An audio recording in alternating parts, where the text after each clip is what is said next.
Hello and welcome back to the Schlocky Horror Picture Show.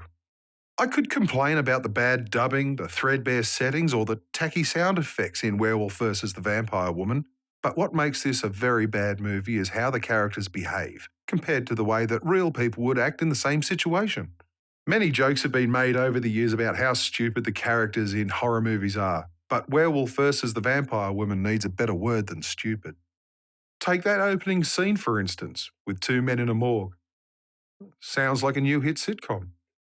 Anyway, two guys examine the body of the gentleman who was supposedly a werewolf in the middle of the night during a full moon, which is of course the worst time to be doing anything around a werewolf, even a dead one. Gabby Fuchs, who mainly played supporting roles in Austrian exploitation films, plays Elvira. Say it with me together, Elvira. She's saying goodbye to her boyfriend, in Paris apparently, because the windowless bar in which the scene takes place has a small display of postcards featuring Paris landmarks.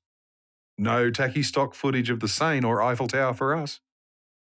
Elvira is doing some kind of study on a notorious figure in French history named Countess Wandessa. Wandessa drained virgins of all their blood and then killed them, though how she managed to do it in that order isn't made clear. She's obviously based on the notorious Hungarian Countess Elizabeth Bathory, though the movie has moved her to France. Oh, and Elvira has determined that she may have been a vampire. You reckon? Elvira's hot girlfriend Genevieve is played by Barbara Capel, who was also an exploitation film star and the main reason not to change the channel. Together they head off into the French countryside to a chateau, fully equipped with instant romantic interest who moonlights as a rather unconventional watchdog, insane psychopathic sister chained to a bloodstained wall, and hot and cold running monks.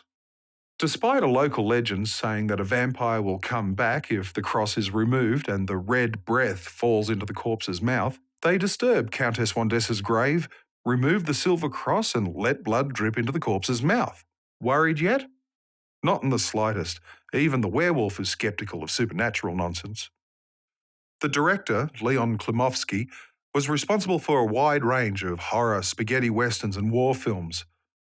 Not much else to say about him, really. It's just a friendly warning.